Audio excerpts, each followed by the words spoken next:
చూస్తుంటే నోట్లో వాటరింగ్ అవుతుంది కదండి మీకు కూడా. సో ఇంకా ప్రాపర్గా నేను ఒకసారి మొత్తం కావాలి అని అంటే ఎక్స్ప్లెయిన్ చేస్తాను ఏమేమి ఇంగ్రీడియంట్స్. నేను కంప్లీట్గా బోన్లెస్ తీసుకున్నారు, బోన్ పీసెస్ తీసుకోలేదన్నమాట అసలు. బోన్లెస్ మటన్ మాత్రమే తీసుకొని వచ్చారు. ఎందుకంటే బోన్స్ ఇంకా డీప్ ఫ్రై అయితే ఇంకా గట్టిగా అయిపోతుంది.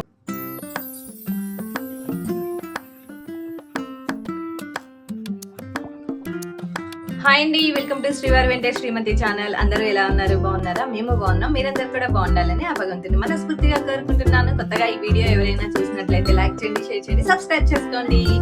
ఈ రోజు వ్లాగ్ వచ్చేసి సో అత్తయ్య గారు అయితే ఈరోజు మటన్ పచ్చడి కోసం ప్రిపేర్ చేస్తున్నారు. అది ఎలా చేస్తున్నారు, ఆల్రెడీ మాకు లాస్ట్ టైం మటన్ పచ్చడి నల్గొండలోనే పెట్టుకొని తీసుకొని వచ్చారండి. అప్పుడు మా జస్సుకి బాగా నచ్చింది అనమాట. తనే బాగా తినేసిందంటే, అంటే తన ఇష్టంగా తిన్నది కదా. సో అందుకోసమే ఈసారి ఇక్కడికి వచ్చినప్పుడు పెట్టించుకుందాం అని చెప్పేసి మేము ఈ రోజు అయితే మటన్ పచ్చడి ప్రిపరేషన్ అయితే చేస్తున్నారు. ఇంకోటి మన యూట్యూబర్స్ కూడా ఒకసారి రెసిపీ మీరు వీడియో తీసి పెట్టండి, ఇక్కడికి వచ్చినప్పుడు ఎప్పుడైనా చేయించి రెసిపీ అనేది మీరు వీడియో పెట్టండి అని చెప్పేసి కామెంట్స్ పెట్టారనమాట. సో వారందరి కోసం కూడా పెడుతున్నాం అనమాట వీడియో అయితే. డెఫినెట్గా మీ అందరికి నచ్చుతుంది. సో మీకు కూడా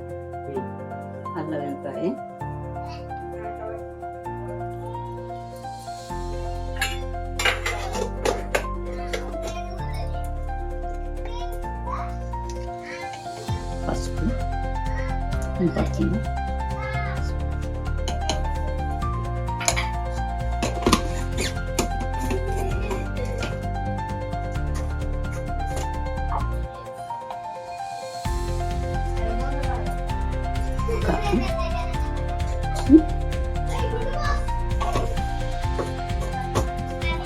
కొంచెం సాల్ట్,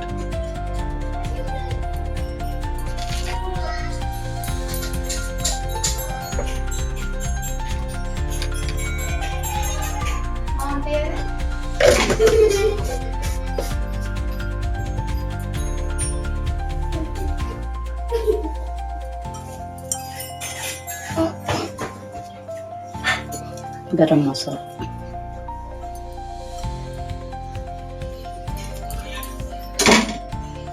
అయిపోయింది.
ఇందులో అన్ని కూడా గరం మసాలాలు గ్రైండ్ చేసి, అంటే కొంచెం ఫైన్ పౌడర్ లాగా చేసేసుకొని, ఇంకా కొంచెం కారము, ఉప్పు, అల్లం వెల్లుల్లి పేస్ట్, కొంచెం ఆయిల్ వేసి మొత్తం ఒక ప్రెషర్ ప్యాన్ లో పెట్టేసుకొని 3-4 విజిల్స్ వచ్చే వరకు మొత్తం ఉడికించుకున్నామండి.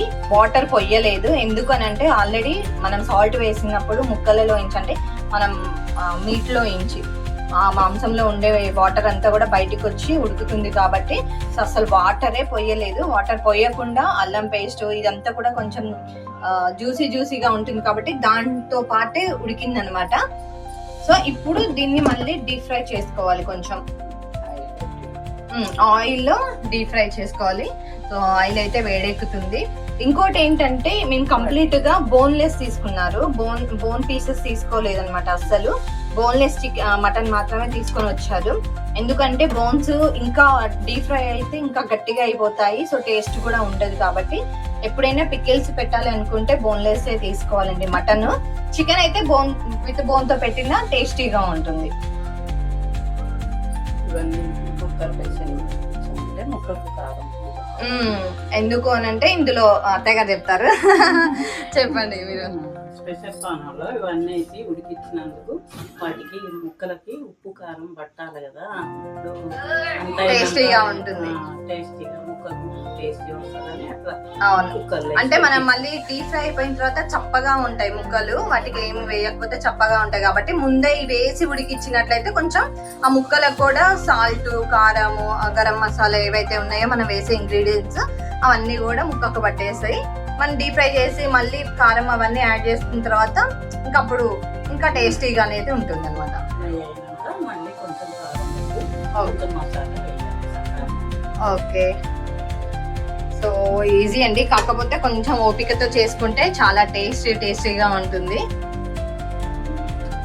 ఇందులో ఆయిల్ వేసుకున్నాం కదండి, మొత్తం అందులో ఉన్న వాటర్ కూడా తీయకుండా కంప్లీట్ గా మొత్తం అందులోకి వేసేసాం అనమాట. ఎందుకంటే సపరేట్ గా ఫస్ట్ మనం వాటర్ పోయకుండా ఉడికించాం కాబట్టి ఇదంతా కూడా మటన్ లో ఉండే వాటర్ జ్యూసే కాబట్టి సో ఇందులో మొత్తం వేసేసాము. అదంతా దగ్గరికి అయ్యి పీసెస్ అన్నిటికి పట్టేస్తుంది, ప్లస్ మంచిగా ఫ్లేవర్ అనేది బాగుంటుంది అని చెప్పేసి ఇలా ఆయిల్ లోకి వేయించేసారు అత్తయ్య గారు. నాకు కూడా అంటే చాలా ఇయర్స్ అయింది నేను కూడా పికిల్ పెట్టడము.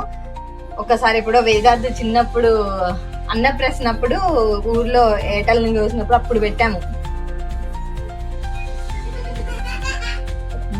సో ముక్కలు అయితే మొత్తం గట్టి పడినాయండి. ఇప్పుడు కొంచెం 1 టేబుల్ స్పూన్ అంత కారము, కొంచెం garam masala, 1 table spoon salt అవన్నీ కూడా వేసారు. ఏంటంటే అత్తయ్య గారికి రెగ్యులర్ గా అలవాటు ఉండదు కదా, చేసుకుంటూ వెళ్ళిపోతారు కాబట్టి మనకి అంటే వీడియో చూపెట్టడానికి కుదరలేదు అది, అందుకోసమని నేను చెప్తున్నాను. బాగా మిక్స్ చేసేసారు. ఇప్పుడు లెమన్ ఒకటి కానీ 2 లెమన్స్ అయితే పిండాలంట. సో అవి పిండిన తర్వాత ఇంకా ఇవంతా కూడా గోరువెచ్చగా ఉన్నప్పుడే ఇవన్నీ కూడా చేసుకోవాలి. బాగా చల్లారకూడదు, మరీ వేడిగా కూడా ఉండకూడదు. వేడిగా ఉంటే ఏంటంటే అంటే తొందరగా నల్లగా అయిపోతుంది పచ్చడి అంతా కూడా. చూస్తుంటే నోట్లో వాటరింగ్ అవుతుంది కదండి మీకు కూడా. సో ఇంకా ప్రాపర్ గా నేను ఒకసారి మొత్తం కావాలి అని అంటే ఎక్స్ప్లెయిన్ చేస్తాను. ఏమేమి ఇంగ్రీడియంట్స్ ఏమి యూజ్ చేసాం అనేది కూడా నేను ఎక్స్ప్లెయిన్ చేస్తాను. ఇప్పుడైతే గింజలు తీసేసుకొని డైరెక్ట్ గా పిండేస్తున్నారు అత్తయ్య గారు. ఓకే,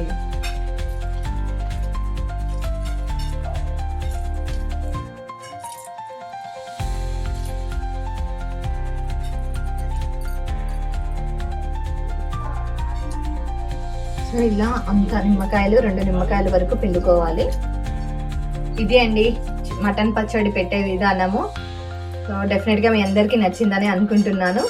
ఈ వీడియో నచ్చినట్లయితే లైక్ చేయండి, షేర్ చేయండి, సబ్స్క్రైబ్ చేసుకోండి. టేస్ట్ చేసిన తర్వాత ఎలా ఉందో కూడా చెప్పేస్తాను నేను.